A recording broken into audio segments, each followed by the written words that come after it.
first term, I terminated it almost immediately. If I didn't terminate it, they would have had a nuclear weapon long ago, and they would have used it on the Middle East, Israel, and the Middle East. And you know the Middle East because when you look at all the missiles that got fired, UAE had 1,500 missiles shot at it. They didn't think they were going to have any. Saudi Arabia didn't expect to have, I mean, we have the most powerful Saudis. Oh, Yasser, you are so powerful. But Yasser, you didn't expect any missiles going to Saudi Arabia. They didn't expect them in Qatar. They didn't expect them in Kuwait, in Bahrain. The missiles rained down on you. They were going to hit you with nuclear or whatever they had. But we stopped it. We stopped it. We stopped it with him. And then there was a big moment also in my first administration when I took out Soleimani. And a lot of people think that might have been the biggest thing of all because he was a mad genius. He was a vicious, horrible human being, but he was a great general and a great leader, if you define a leader in a certain way, very, very powerful leader. In fact, he was so powerful that I really think that the leadership of Iran was extremely happy when I took him out, but they don't say that, but nobody's going to be asking him anymore because they're not here either. But getting the termination and terminating the Iran nuclear deal that was done by Biden and Obama, I would say mostly Obama. Actually, I don't think Biden knew where he was then, too. He had no idea. If you said to him, the Iran nuclear, what's that? But there was 4 years of hell we had with this guy as our leader, I'll tell you. And then we hit him with the B-2 bomber, so we did it twice. But if they would have had a nuclear weapon, it would have been a whole big deal. And I wouldn't be here right now, and probably you guys wouldn't be too happy. You might be in an area, who knows where you would have been. But we did it twice.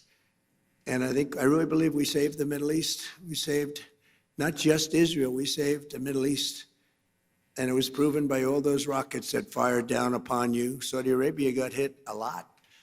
You all got hit, and nobody expected any missiles to be wasted. You would have thought they were only going at Israel. They weren't. As President of the United States, I would never allow the world's #1 state sponsor of terror to obtain a nuclear weapon. I said that for a long time. And I didn't. To defend America and our allies over the past 27 days, the U.S. Armed Forces, most powerful in the world, have been annihilating Iran's military capacity with force, precision, skill like the world has never seen. It was violence, actually, really violence. We're crushing Iran's currently, as we speak. I just looked. We had another big day. We hit them. They don't know what's happening. Remember this. They lied about 3 days ago. I said, yeah, we're negotiating with Israel. We are not negotiating. They're being hit so hard, anybody would be negotiating. They are negotiating. They're begging to make a deal. They're begging to make a deal. Turned out I was right. They were negotiating, which they admitted 2 days later. And in order to make up for their misstatement, they said, we're going to send you 8 ships of oil. And the following day I saw, this is 2 days ago, I saw on one of the networks, very strange, there were 8 ships of oil coming out of Iran. And then they actually said, we're going to add an extra 2. And they added an extra 2, so we had 10 ships. And then people realized we were actually negotiating. We're negotiating now, and it'd be great if we could do something, but they have to open it up. They have to open up the Strait of Hormuz. Excuse me for this. I'm so sorry. Such a terrible mistake. The fake news will say, he accidentally said, no. There's no accidents with me, not too many. If there were, we'd have a major story. No, well, we had that with the Gulf of Mexico. Remember the Gulf of Mexico? And one day I said, why is it the Gulf of Mexico? We have 92% of the area around it. They have 8%, really less than 8%. But for 350 years, it was good. You know, they were there 100 years longer than us, Mexico. They're at 350, we're at 250. And I said, often asked myself, why do we call it the Gulf of Mexico? It seems like we dominate. Well, when I checked, it was more than 92%. So I announced I wouldn't say Mexico was thrilled, but I announced that from now on the Gulf of Mexico is going to be called the Gulf of America. And it took about 1 hour and it was done. Everybody, I mean, the president called me. She's really a nice person too. I like her a lot. She called up. She had the most beautiful voice. She's a very elegant woman, has a beautiful, beautiful voice. She goes, President, tell me, this is not so. No, it's so. Oh, it's so. And then Google Maps changed it. We won the court case in about 1 hour, and Google Maps changed the name. And it's now the Gulf of America, which it should be, in all fairness. We're crushing Iran's weapons stockpiles, destroying their missiles and drone factories at levels nobody ever thought was possible, and turning their defense industrial base into nothing. Iran's navy is gone. It's all sunk at the bottom of the Gulf and elsewhere. Did you see the attack submarine that we have went after one of their boats? It was called the Soleimani. It was the pride of their fleet. But this attack submarine goes like 60 miles an hour. I'd never saw anything. And it caught them in about 2 minutes. And that was the end of the Soleimani. Now, then they're 100% dead. They have 22 mine droppers. They call them mine droppers. And the mine droppers, 22, all 22 are gone. So I guess they can drop mines, but they're going to have to take them out by a rowboat because they don't have any boats. Their Air Force is dead, totally, completely dead. It's out of business. No planes left at all. Their anti-aircraft and communications capabilities are totally dismantled and dead.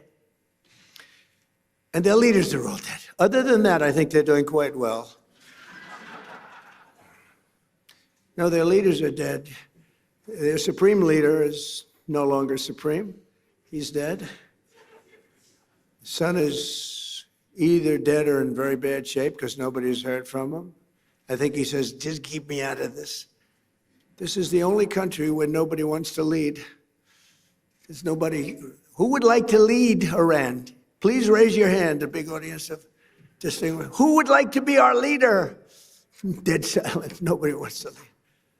Now, we have an amazing military. We have the greatest intelligence apparatus that anybody's ever seen. We can tell you everything that's going on. We know everything that's going on. We're achieving each and every one of the military objectives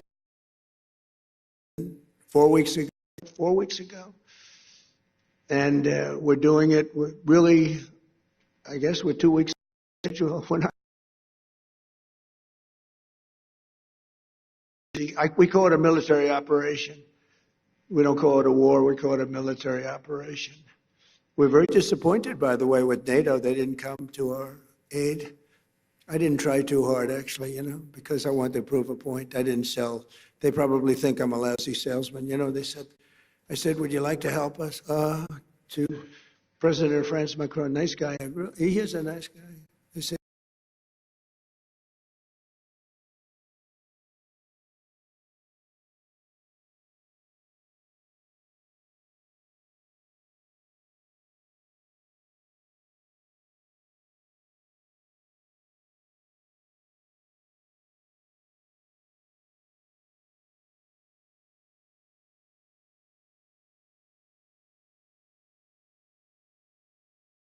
very well, but we could probably use them maybe for helicopters. And they said, yes, oh, yes, we are preparing them.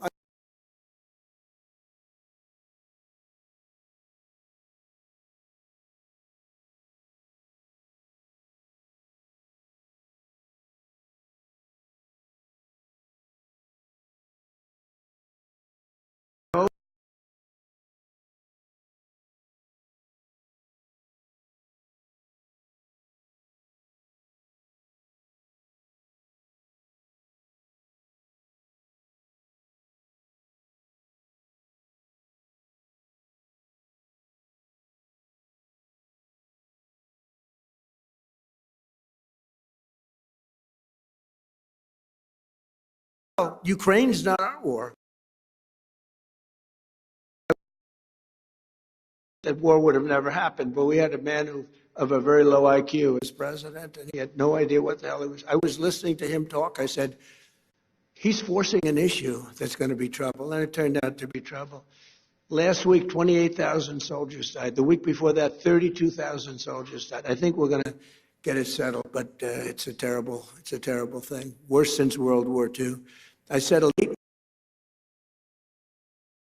but the hatred of President Putin and President Zelensky is extreme. Never good.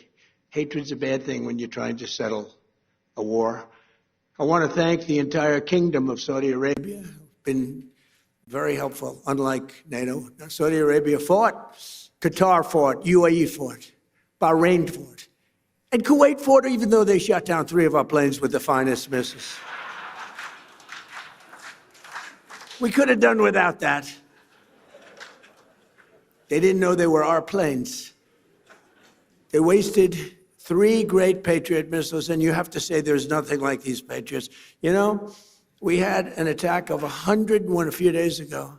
101 missiles shot at a very valuable thing that we had floating on the water, namely an aircraft carrier, biggest in the world. And they were shot, 101, going 2,500 miles an hour.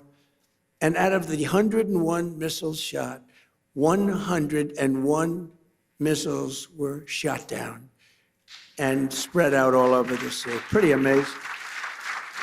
That's called incredible technology, right, Steve? That's called great technology. Think of it, 101 missiles going 2,500 miles an hour. You don't have a lot of time.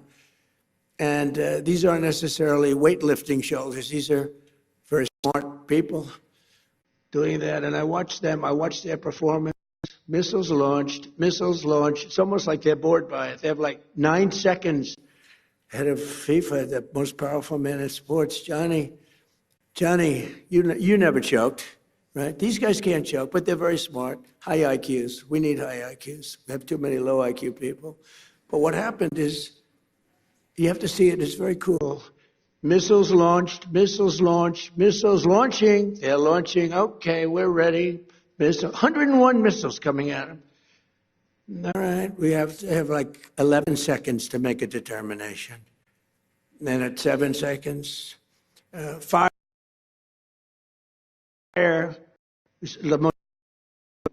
boom. One at a time, just knocked them out like they were nothing. Genius, it's like unbelievable. I mean, to think and we have the technology nobody has. Look at what happened in Venezuela. They had other equipment, not ours. They made the mistake of using other equipment. Didn't work too well. And Venezuela was, was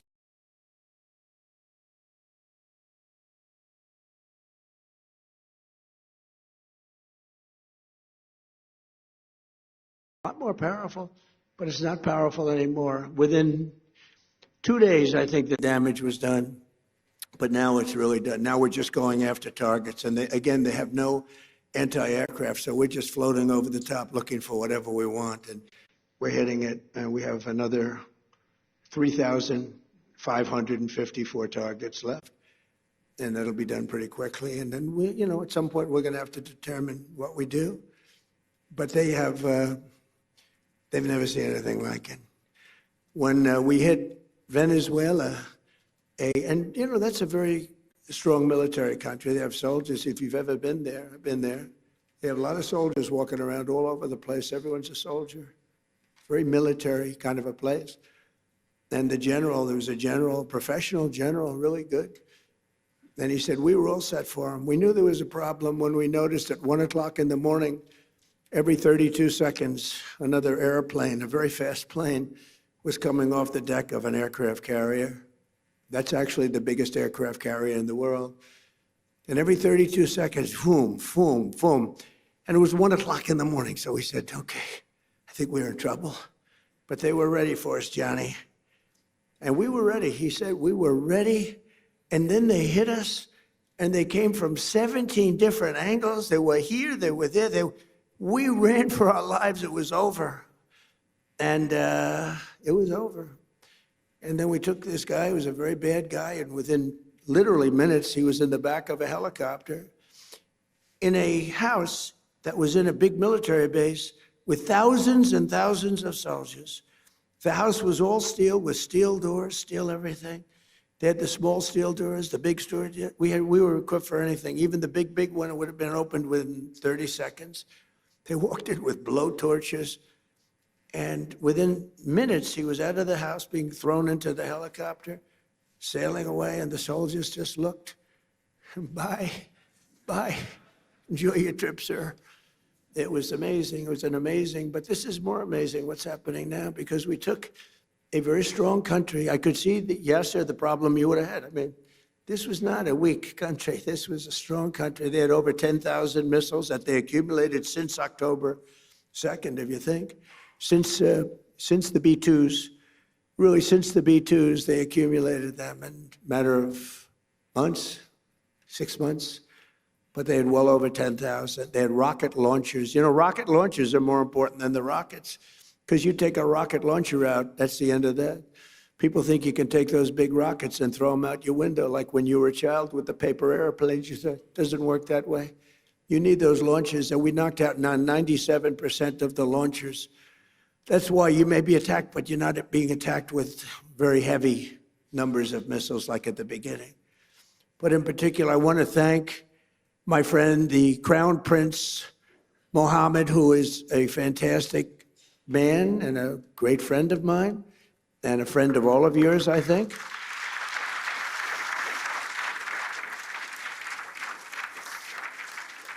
And he's a warrior. He's a warrior. He was not afraid of this country that, frankly, he should have been afraid of, because they're very powerful. I want to thank Tamim, because Tamim is, these three people have been unbelievable. Tamim, and then UAE, Mohammed. These are three great people. And they were under tremendous attack, unexpected attack. And they weren't thinking this was going to happen. Nobody was. And they turned against them and really became very powerfully aligned. And they were with us, but they weren't with us very obliquely. They were with us. But I think that I have to acknowledge for their bravery, because they were being hit pretty hard. All three of them, they were being hit pretty hard. The Emir, Mohammed, you had two Mohammeds and a Tamim, and they're friends of mine. And also I have to say that Bahrain and Kuwait, they were stand up, more so than NATO, I want to say, more so than NATO. Now, they're a little closer to the action than NATO in all fairness, but very disappointed with NATO. But I wasn't disappointed with our allies in the Middle East and others. And others. We had tremendous support from countries that were not in the general area, but they were tremendously supportive. I think Turkey was fantastic, actually fantastic, and they stayed out of things that we asked them to, and he's a great leader. He's a great leader. And Indonesia was great. We had so many great, you know, you learn who your friends are, really do. You learn who your friends are. And, but Indonesia, Turkey, and so many other countries. But the five were great. But your dear friend and my dear friend he was all man. He stood up and he wasn't scared. Maybe he was, I don't know, maybe he was, but he didn't show it. He was great, a great leader. You can be Saudi Arabia can be very proud of because he's got a lot of titles. He's the Crown Prince. He's the Prime Minister. He's the future king. He's got about 7 other titles. I said, you have more titles than any human being on earth. He's everything. And he deserves to be, because he's a winner. So I just want to thank those people. So the Middle East will be transformed, and the future of that region is I don't think it's ever looked brighter. You couldn't have, we did the Abraham Accords. I hope you're going to be getting into the Abraham Accords finally. Yeah, sir, will you please go back and explain? It's time now. Mohammed said, oh, yes, as soon as we do this, as soon as we do that. I said, Mohammed, we did that. Oh, yes, but we have a couple of other things. It's now time. We've now taken them out, and they are out bigly. We got to get into the Abraham Accords. And we hope all of the countries are going to be in the Abraham Accords. We have some very brave countries that did it, years ago. They went in, and you know who they are, the early four. And they did a great thing in doing it, and it was great for them also economically, but it was a great thing that they did it. But I think all the Middle Eastern countries are going to be joining now. And in some cases, I would say all the Middle Eastern countries and beyond. You have people not in the Middle East that want to be members. You'll be seeing that soon. In the meantime, the conflict in Iran also makes it absolutely vital for the radical left Democrats in Congress to immediately end their dangerous shutdown of our Department of Homeland Security. You know, they want to play games. That's all they are. These people are lunatics. They sort of remind me actually a little bit of Iran.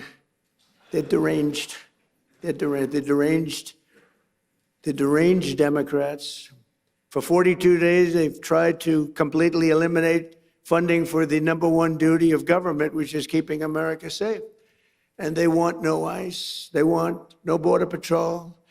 They want no protection of any kind to be given, reopening our borders and stopping all immigration enforcement in our country. They want to have our borders be open again. We took in 25 million people. We've gotten a lot of them out. Tremendous numbers of people that should never have been here. Over 4 long years before my election, these same radical, lunatic Democrats let 25 million people pour across our borders like they were nothing, like they were non-existent. These people were totally unvetted, unchecked, including murderers, drug dealers, gang members, vicious criminals, even the criminally insane. In 2024, the American people voted in a landslide to stop the invasion of our country. And I won all 7 swing states by millions and millions of votes. We won the Electoral College by a massive number. We won the popular vote, millions and vote, just millions. This was a big election. I loved every minute of it.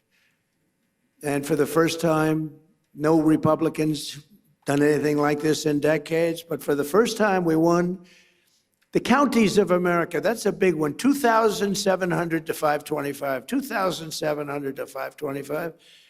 87% of the vote. We won 87% of the counties. In other words, it was a mandate like our country has not seen in many decades. It was a mandate for an ideology, which is an ideology.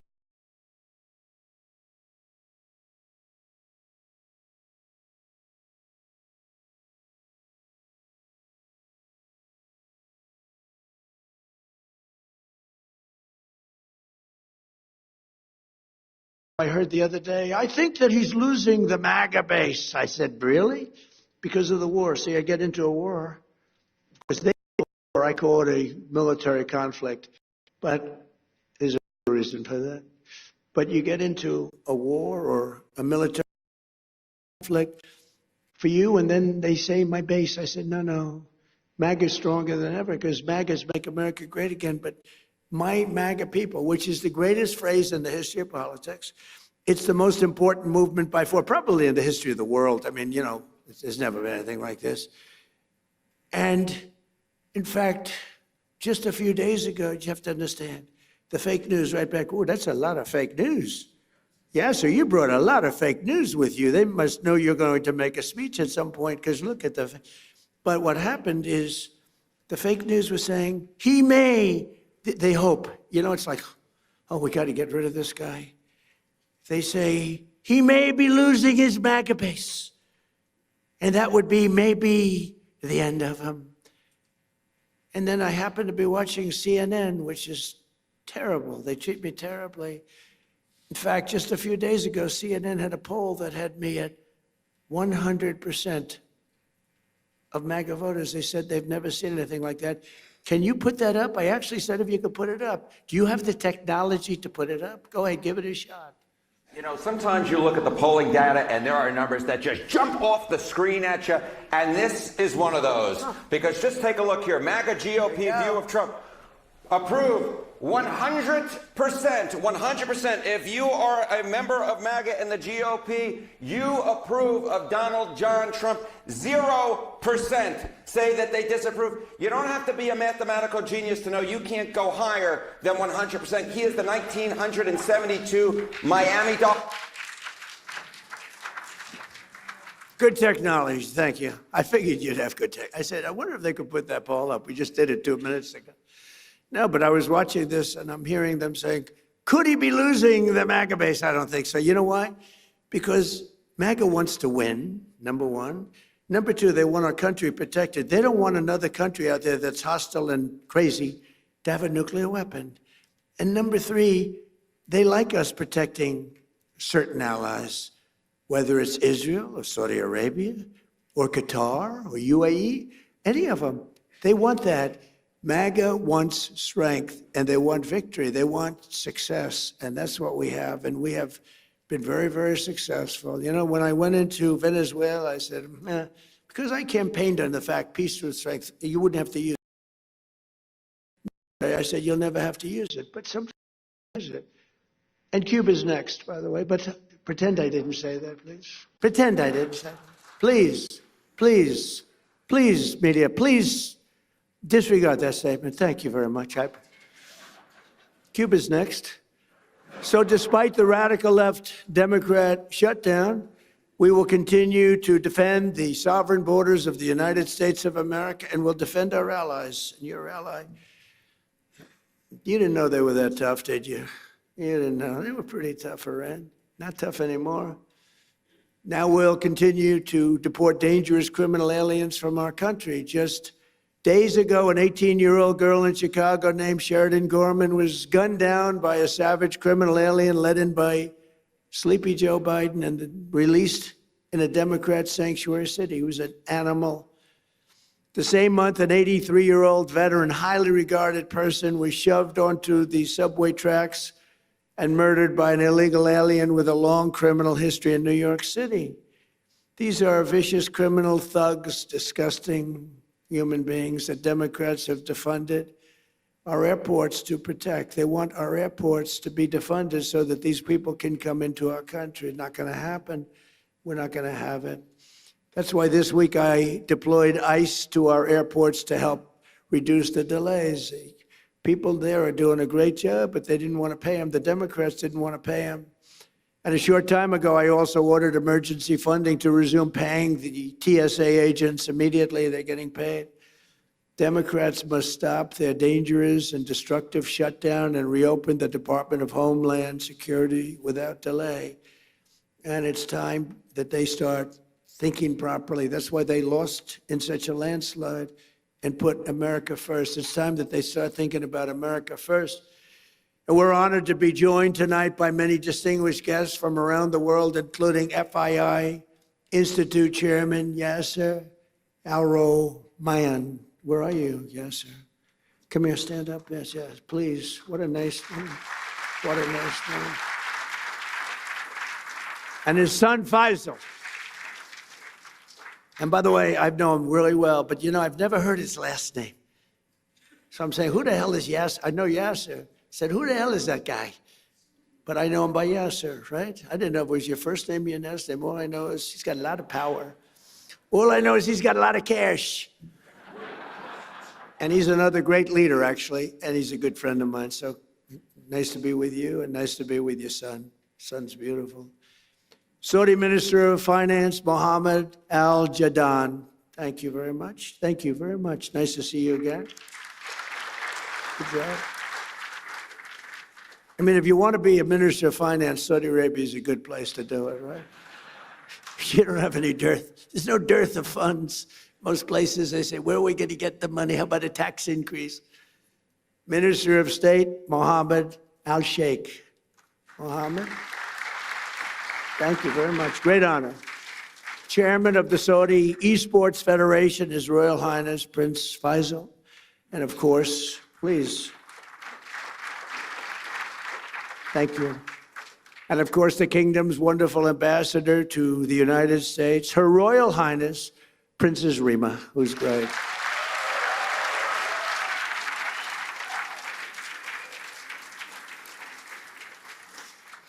She's great. Also, I want to thank the president of Sierra Leone, Julius Madabio. Madabio, I love that name. Thank you. Great honor to have you. And chairman of the FII Institute Executive Committee, Richard Atias. Thank you, Richard. as well as special envoy, I call him Henry Kissinger, who doesn't leak, because Henry is a big leaker. Richard Nixon would beat him. Henry, somebody's leaking on us. There's somebody leaking. Henry would say, we'll get to the bottom. It was Henry that was leaking.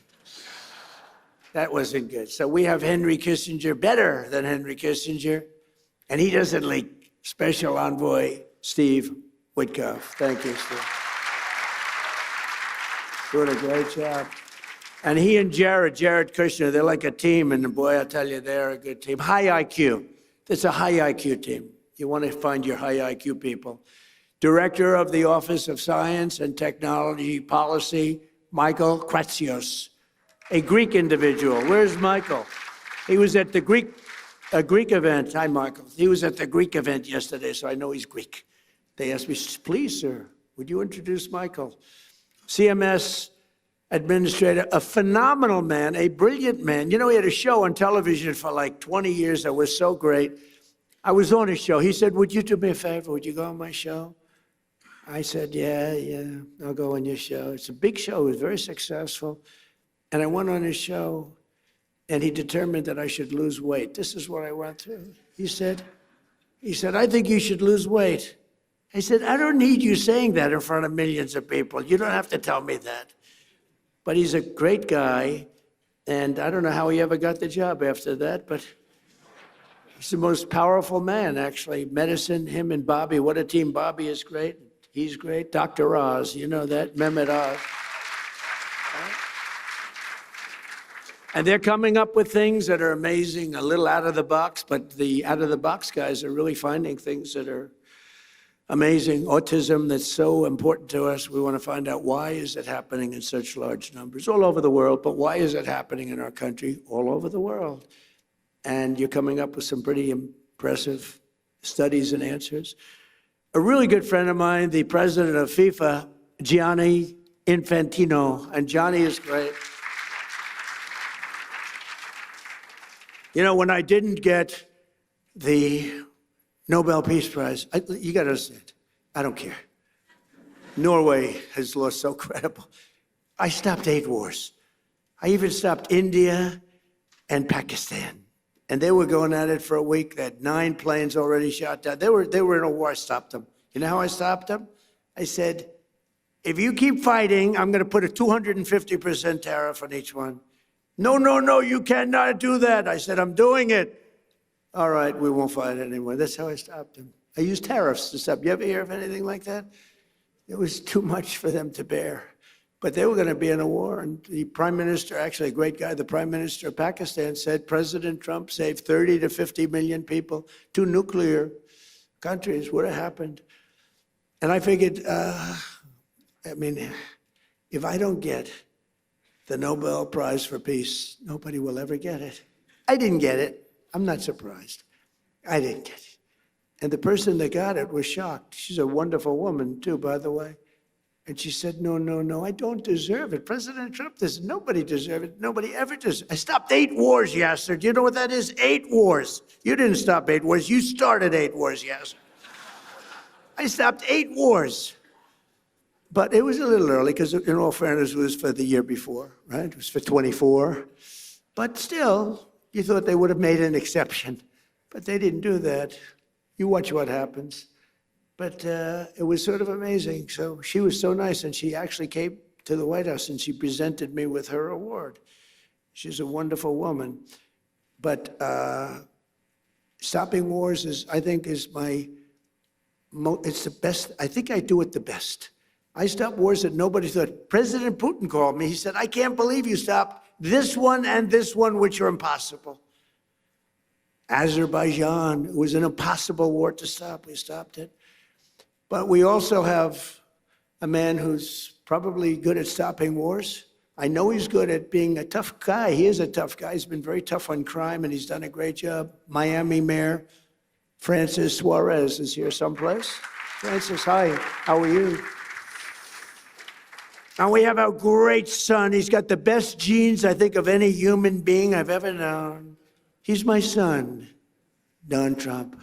Don, he's a great guy. And his fiancée, Bettina. Good, Bettina, good. No, my son's got the greatest genes in history. I'm a big believer in genes, by the way, I will tell you. My daughter Tiffany and her husband Michael, my beautiful daughter, great, and they have a new child, the most beautiful guy we've seen, right? Blows us all away, right? He's great. Thank you for being here. And countless other business leaders. We have so many friends of mine here, so many business leaders, but we can't go on because we have a couple of moments more to discuss the world and the economy. Over the past 14 months, the Trump administration has achieved perhaps the most dramatic one-year turnaround of any nation in all of history. A short time ago, a man that we just discussed, the king, the future king of Saudi Arabia, and I also love the king of Saudi Arabia. What a man he is. When I was there, we bonded. He would grab me to get up. He was a little frail at the time, and this was a long time ago, and he's still doing well. And he'd grab my arm to get up when I was sitting next to him. And they said that's the only time he's ever grabbed anybody. He would grab me all the time. And I said, I think he likes me. And he did like me, and he still likes me, and he's a great man, and say hello to him. He's a great guy with a great son. But a short time ago, we were together, and he looked at me, and he said, you know, it's amazing. 1 year ago, you were a dead country. Now you're the hottest country anywhere in the world. He didn't think this was going to happen. He didn't think he'd be kissing my ass. He really didn't. He thought he'd be just another American president that was a loser, where the country was going downhill. But now he has to be nice to me. You tell him he better be nice to me. He's got to be.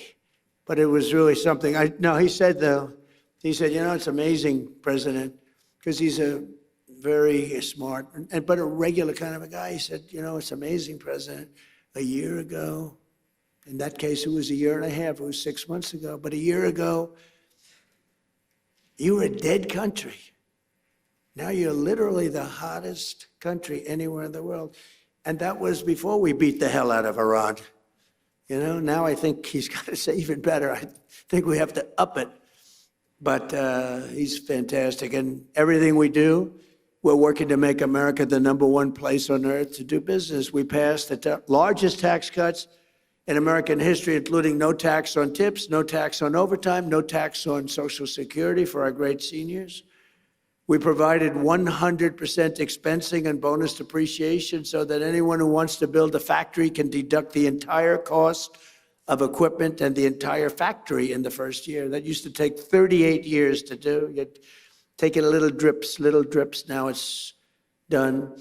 And you know, a lot of people remember that my first 4 years was the most successful time we've ever had financially in the history of our country. We had an unbelievable success, but this is much better. And by the way, when this war ends, it's going to be like a rocket ship. I thought we were going to go down more, and I thought oil prices were going to go up higher than they are now. It's not finished yet. I'm not saying it's sort of finished, but it's not finished. It's got to be finished. And I thought that we would see a bigger drop in stock. Hasn't been that bad. You know, it's sort of crazy. I hit 50,000 on the Dow. People said that wouldn't be possible within 4 years. I did it in 1 year. And then we hit 7,000 on the S&P. People said that's even harder than hitting 50,000 on the Dow. And I did that in less than 1 year. Toward the end of the year, both of them, we broke every record, every stock record we broke. And you're big beneficiaries because so many of you invest in the United States, and keep doing it because it's going to be a rocket ship. You watch. But then I said, all right, do I have to do this? We have a country that's sick and demented, and they have a nuclear weapon, or they want to have one. They were very close to getting it. Remember, they were 2 weeks away. They were 2 weeks away. If we didn't hit that, I call it the nuclear dust. I use the term nuclear dust. If we didn't knock the hell out of them, they would have had a nuclear weapon within 2 to 4 weeks, and they would have used it on you and on Israel and on everyone else. And I said, we really do have to stop and go on a little different journey for a little while and take them out and then go back to life. And that's what we did. And we did it violently. We did it powerfully. We did it with the respect of the world. and we helped a lot of allies, and we learned about other allies. We learned that other allies weren't there. We didn't need them, but they weren't there if we did need them. And that's going to be very costly for them. The stock market has set 53 all-time record highs since the election, adding $9 trillion in value to America's savings and retirement accounts and 401ks. Everybody's benefiting by this. And more Americans are working today than at any time in the history of our country. At any time. To me, that's the number one stat. More Americans are working today, by far, than at any time in the history of our country. And in 14 months, we've lifted 3.3 million Americans off of food stamps. That's a record. And Biden and his allies wrecked our country. They wreaked havoc on our economy, and they gave us the worst inflation in American history. Under Trump, during the last 3 months of 2025, we got core inflation down to 1.6%. And right now, the average tax refund for filers, because of the great big beautiful bill, has been close to $5,000. It's a lot of money for a family. And this, when I'm talking to Saudi Arabia and I'm talking about $5,000, they look at me, 5,000? That's like a penny, right, David? That's like a penny. Saudi Arabia is not into $5,000, but it's Saudi Arabia. I just want to ask, are the Saudis impressed by the fact that a family has saved $5,000? I know they're looking like, what the hell is 5,000? Their shoes cost them more than 5,000. But that's the way it goes. We're talking about the real world. In his entire term, Joe Biden, I have two terms for him, Crooked Joe and Sleepy Joe. It's always been pretty, I do sometimes a poll, which is a more accurate term, sleepy or crooked, pretty much even. I like sleepy. In his entire term, Sleepy Joe Biden got less than $1 trillion of new investment in the United States, a lot less. And in our first 11 months, 12th month is coming, it's going to be big, we did $18 trillion. Think of it, less than $1 trillion for 4 years. In 11 months, we did $18 trillion. And we have factories being built all over the country at a level that's never been seen before. And a lot of that has to do with the fact that I allow these plants and everything to build their own electricity. Well, we need big electricity. They're all building their own electricity. But a lot of it has to do with the tax bill, a lot of them, because it's really the biggest tax reduction bill in history, the great big beautiful bill. And a lot of it has to do with the one-year deductibility where you build a plant and you take the whole thing as a deduction. I did that in my first term also, but I had it for 1 year. Now I have it for 10 years. So it's pretty amazing, and it's pretty amazing what we're seeing. But it all started with our historic visit to the Kingdom of Saudi Arabia. My first visit was to the future king. And on that first foreign trip of my presidency last May, the Crown Prince announced that Saudi Arabia would be investing an incredible almost $1 trillion in the United States, which he later increased. As just a few examples of these new partnerships, Oracle will be building a $14 billion worth of cloud computing and AI infrastructure in the kingdom. I didn't know that, David. We have to talk to your father about that. Why isn't he doing it here, David? I'm very upset with you. And by the way, David has done a very good job. David Ellis said he just had a very big win. And your father's very proud of you because your father said, that's a tough one. And you got it done. It's going to be a great success. You're going to be a great success. You're going to blow away your father. And he'll be very happy about that because he loves you. But it's a great family, great family. Say hello to him, okay? You're going to have a big, big success with the deal he made. Boeing is selling dozens of 737 airplanes in a deal valued at $4.8 billion and supporting approximately 20,000 U.S. jobs. And during our trip, the United States and Saudi Arabia, and I must say also Qatar, we visited, they were fantastic. And UAE, we visited, they were fantastic, all three of them. We took in a total of almost $3 trillion from just those three countries. But Saudi Arabia signed the largest defense sales agreement in American history, nearly $142 billion of the finest military equipment anywhere in the world. We make the best military equipment in the world by far. Nobody's ever figured out the Patriot. I mean, when you can shoot down 101 out of 101, that's good stuff, right? And those suckers are traveling at 2,000, Mr. Minister, 2,500 miles an hour. You better hope you don't have chokers sitting behind that desk. Because if they're about 1 second late, that's the end of it. You know, you say, well, we missed them. They're coming. When I hosted the Crown Prince at the White House last fall, we officially designated the kingdom as a major non-NATO ally, first time. And for the very first time, we agreed to sell Saudi Arabia perhaps the most capable fighter jet ever built, the F-35. The F-35 is amazing. And we sell them very sparingly. We don't want other people to have them. I'm confident that this partnership and so many others around the world will continue to grow and thrive because under President Trump, America once again fights and competes for one thing. We fight to win. We fight for justice and we fight to win.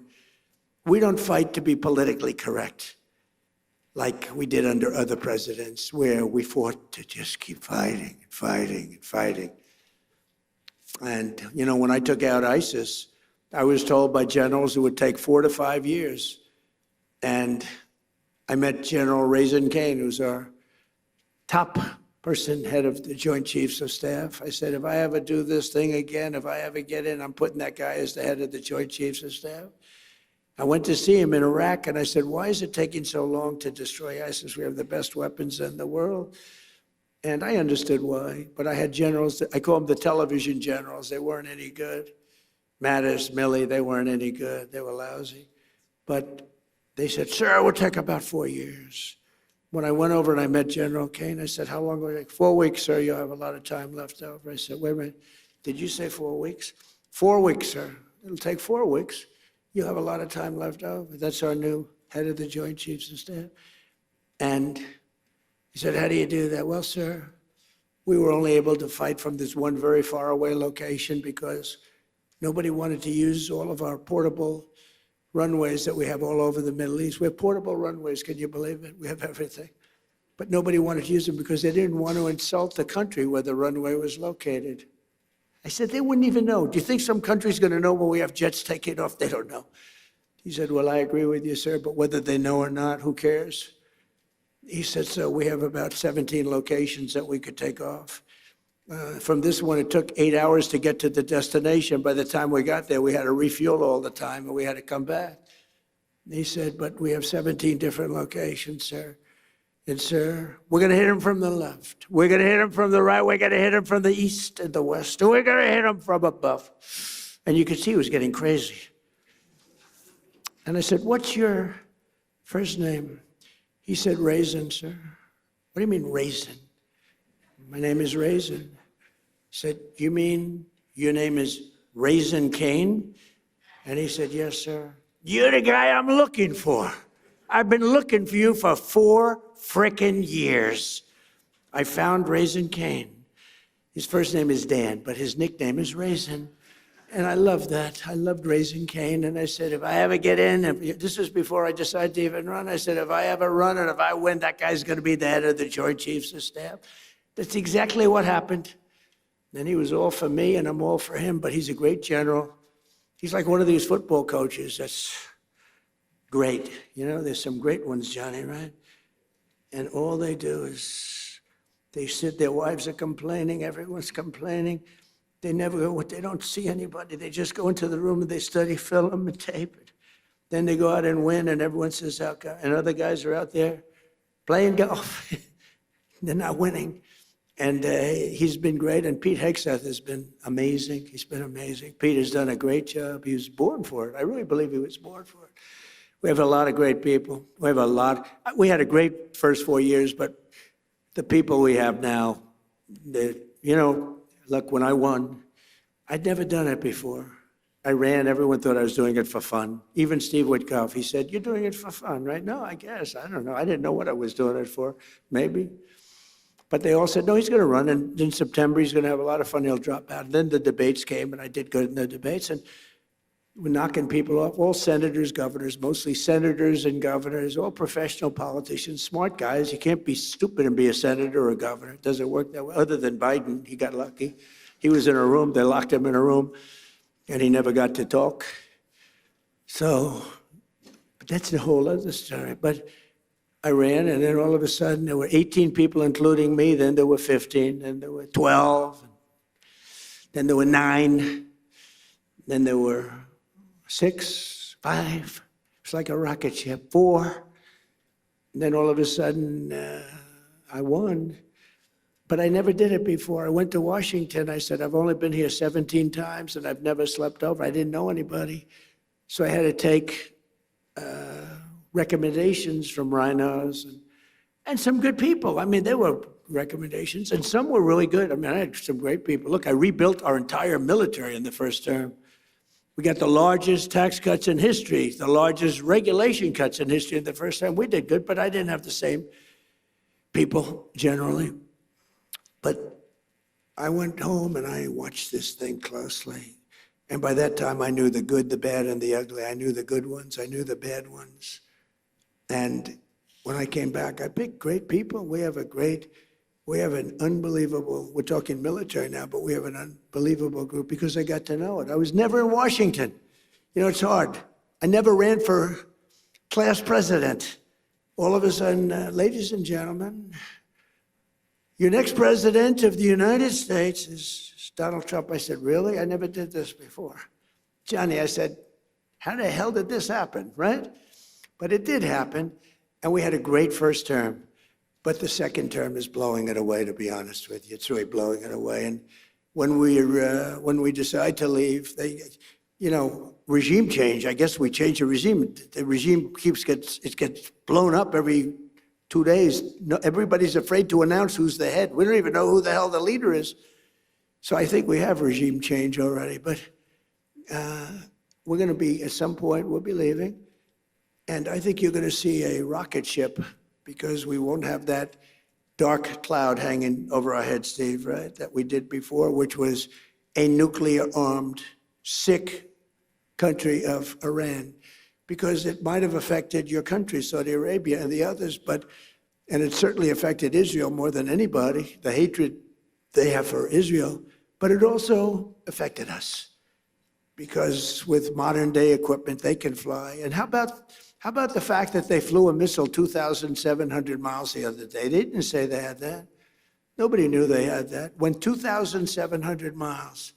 So we learned a lot, but we're determined to have the best technology, the brightest minds, the greatest businesses, and the strongest economic and security partnerships of any nation, anywhere in the world.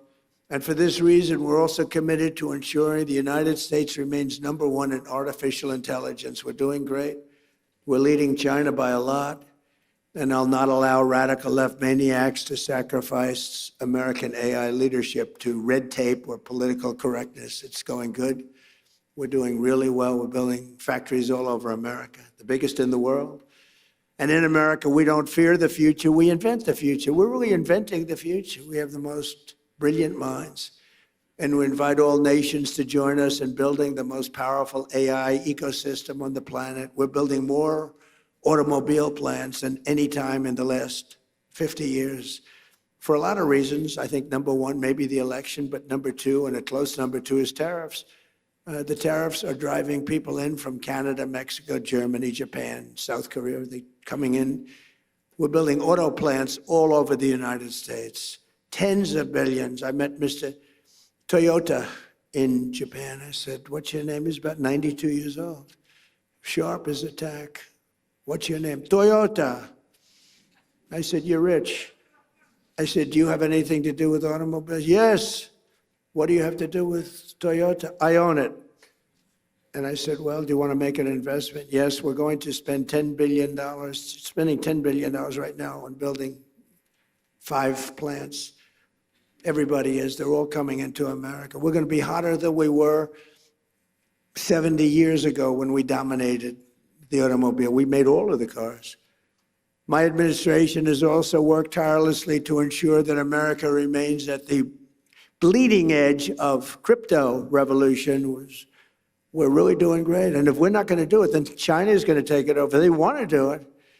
We're going to be the undisputed crypto capital and Bitcoin superpower of the world. Bitcoin's very powerful. It's all becoming powerful. So many people now, they want to pay you in crypto. They want to pay you in Bitcoin. And we have to be at the top of it in all of these, call it an industry. Last year, I signed the landmark Genius Act into law, creating a clear and simple framework for dollar-backed stablecoins. And this was a historic achievement, and I'll not allow Democrats and their big bank donors, although they've had a lot of support for crypto. They will say that. The Democrats have been very strong on crypto. They want to see it too, which is shocking if you want to know the truth. But we don't want any pointless regulations or needless restrictions. We want to have free enterprise, open. America became the world financial capital because we were the strongest and the freest nation on earth, and the Trump administration's going to keep it that way. We're very open. And I tell people, if you have problems, call me. And some of them are amazed. I actually take their call and get their problem solved. For 4 long years, our country was pushed to the brink of destruction by radicals and thugs and stupid people who punished success, pillaged our economy, dismantled our borders, and surrendered our strength. But today, all of that is behind us. Our country is prospering again, I think, like never before. I would say, it's amazing. I knew I'd do it. I didn't know I was going to do it. I had no idea it was going to be this fast. But you never know. I had no idea I'd be going into Iran. I didn't think we'd have to do that. But it turned out we did, because they became more and more radicalized and more threatening. Our economy is booming again, and America is respected again all over the world, perhaps like never before. With the help of business leaders, innovators, allies, and partners like those in this room, incredible people in this room, incredible success stories, the most successful people in the world. We'll seize every opportunity, overcome every challenge, defeat every threat, and America and our allies will thrive and prosper and win like no nations have ever won before. You're going to win like you've never had before. So I want to just thank everybody very much, and I'm asked to take a few questions. And unlike other politicians, they would like the questions screened. I don't ask for screening of the questions. You can ask me anything you want. You can talk sex. You can do whatever the hell you want. I'm here for you. Whatever question you want, you can ask. So do you want to do that? Do we have some people handling this? Here he comes. Look at this man. Very powerful man coming up, ladies and gentlemen. We'll take some questions. Good. Thank you. Thank you very much, Mr. President. Thank you so much. And thank you for accepting to take 5 questions. We don't want to take too much of your time. So let's talk about business. In one sentence, where should the world invest in America right now? Say it, what? Where should the world invest in America right now? Well, look, the one that they're going crazy about is AI. Now, sometimes you'll say, let's go the opposite, because I've seen it. Everyone goes, but AI is going crazy. AI, so my family, we made Don, the whole family. Erica's doing a good job. All of us, Ivanka, we liked real estate. When you can make money in real estate, it's a great business, but I see some of these guys come into my office, they're wearing a T-shirt and they're 24 years old. Dad, he's got a net worth of $24 billion. I said, you gotta be kidding. Off a little contraption. So, but the money seems to be, right now, AI. And also, if you're in school, like you're going to the Wharton School or the Stern School or any of these great schools, the numbers that they're paying to go into that business is incredible, where you see people getting a $10 million bonus to sign, like baseball players or football players. We're giving you a $10 million. I hate to say because it sounds ridiculous, but there have been some $100 million bonuses paid to sign. So I think probably if you're going to say one thing, AI, and just hope that it works, right? You better hope. So, Mr. President, what is the one leadership trait the world is missing right now? What is missing in leadership? Well, it's winning. You got to win. I've watched a lot of people, leaders, great leaders. And, you know, the one thing about sports is you break it down into, you know, a 2-hour period, something nice. You don't have to wait a lifetime to find out is somebody a winner or a loser. You got a lot of losers, mostly losers, fortunately. It's a good thing to have a lot of losers. I always like to hang around with losers, actually, because it makes me feel better. I hate guys that are very, very successful and you have to listen to their success stories. I like people that like to listen to my success. But I find, and I found this, and I'm only kidding, I want to say that, sort of. But I find that people that win, it's much easier to lead when you're successful and you win. You know, Vince Lombardi was a very tough person, a very tough football coach. He was sort of a violent guy, actually. I knew him.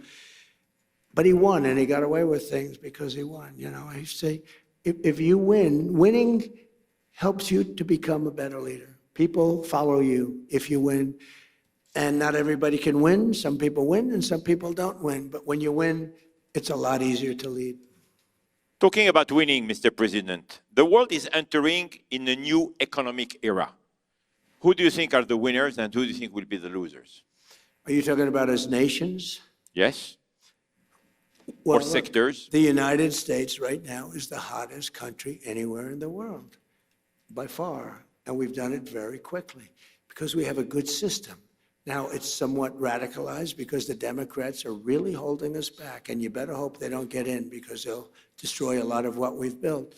But right now, the United States, as the king, future king of Saudi Arabia said, we're the hottest country anywhere in the world. I must say, I respect China greatly because it's amazing that with a system that in theory shouldn't work, you know, we go to school and we go to the best business schools and we do well in those schools. And we read about free entrepreneurship and we read about all of these different things. But you look at China, how well they do, how well they manufacture. I mean, they manufacture cars so many that they actually have a contest for who can manufacture the least cars because they have so many cars. You have to have great respect for China for the job they do. Like them or not like them, you have to respect them. So precisely, you will be going to China in May. Yes, I'll be going. We had a meeting, and I called up President Xi. I get along really well with him. He even approved the TikTok deal. He said, I will not approve that deal to other people, not to me. And I thought it was good if we could keep it going. I like it because I'm the #1 person on TikTok. Can you believe it? I put a chart up there, another chart. You want to put another chart up? Like we did with fake news CNN. I said, you know, let's see what happens. So we got a group of very big investors, the biggest investors, and they really wanted to buy TikTok. And I did very well on TikTok in the election. I won the youth. You know, I did tremendously well with youth because of TikTok and other things, certain interviews, et cetera. But I did very well. And I sort of developed a liking for it. And I was told that it will never be approved by China. You had to get approval. And I didn't really care. And then it got to a point where all of these very successful people were willing to pay a lot of money for TikTok. And I called up President Xi. I said, do me a favor. Will you approve it, please? It's good. It's good for China, good for us, good for everybody. Would you do me a favor? I know you said it was a hard no. And I said, I know you said no to everybody, but you haven't said no to me. Would you do me a favor? Would you approve it? It's good for China. It's good for us. You have a lot of big investors. They're investing in China also. They have a lot of money in China. I would appreciate it. He said, okay, I'll do it. Nice. It was very nice. And they bought TikTok, and it's going to do good. And it was done with the consent of China. We get along well with China. You know, China used to take big advantage of us, but they don't take advantage of us anymore. Now we compete very nicely with China. We put tariffs on China. The tariffs got too high. At one point, they were up to 145%. You know, I was saying, nope, put tariffs on that, put tariffs on for fentanyl, add 20%. And then one day I said, what's China paying now? Sir, they're paying 145%. I said, 145? That's crazy. I got a little carried away. So I got them down to 100. Then I took them down a little more. And I'll never forget, I took them down a little bit from 145 to 100. And the fake news said, Donald Trump collapses on China. They're paying 100%.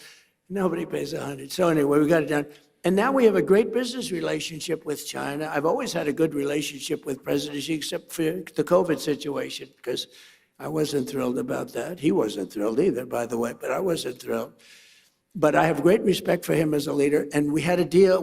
I was going there, and I didn't want to go during the war. I said, look, you know, we have a thing called a war, or as they would rather say, a military operation. This is for legal reasons. I say military, because as a military operation, I don't need any approvals.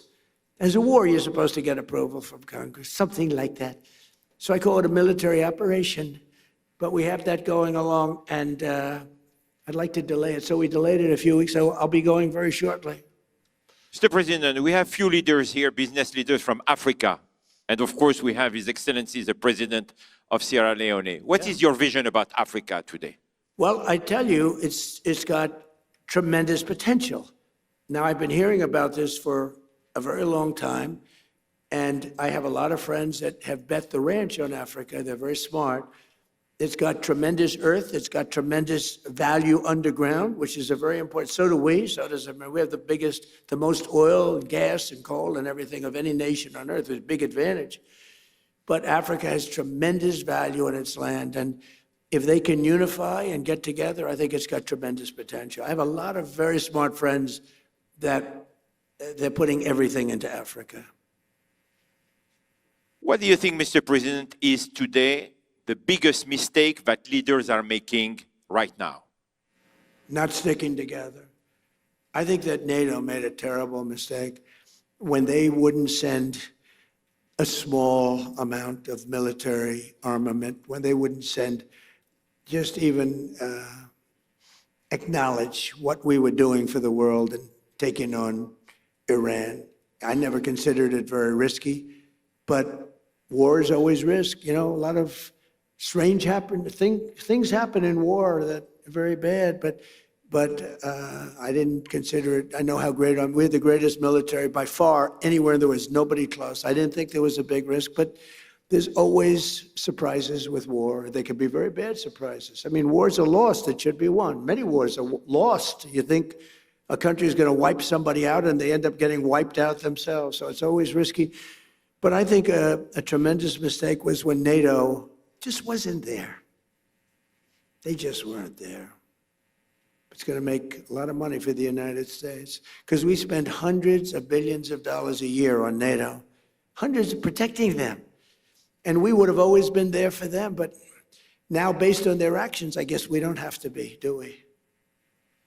Mr. President, That sounds like a breaking story, yes, sir? Is that breaking news? I think we just have breaking news, but that's the fact. I've been saying that. Why would we be there for them if they're not there for us? They weren't there for us. if you had one bet on the future, what would it be? That the United States will, with good leadership, remain the dominant country anywhere in the world. But you still need leadership. I mean, look at the last 4 years were so bad with the bad leader. You need leadership. And, you know, in theory, you need to have that. You need the open, fair elections. You need a free press. We have a terrible press. We have a very corrupt media. Think of it. I got 96% negative stories, and I won in a landslide. And you know what that means? That means that the media has no credibility. You can't get mostly bad stories, fake stories. They were fake. The polls are fake. That's why I appreciate that one poll that I saw up there at 100%. She's never seen 100%. Nobody has. But you have to have a free and open media. And when a media can give you 96 to 97% bad stories, they write stories about it. Trump received 97% bad stories, and I won in a landslide. And that means very simply that the media has no credibility, because that can't happen. Now, I also have a voice more than most people. I can come up and talk about it and convince people without necessarily reading the New York Times, which is fake. I mean, if you read the New York Times, you would think we're doing badly against Iran. Remember, they have no Navy, wiped out. 159 ships at the bottom of the sea in 3 days. They have no Air Force, all wiped out. They have very few missiles left. Their drones are at a minimum. Their factories are gone. Their leaders are gone. The leaders are all dead. They're all dead. Nobody ever heard of the people that are left. And if you read the Times, you think we're doing poorly. It's almost treasonous, I have to be honest. It's almost treasonous.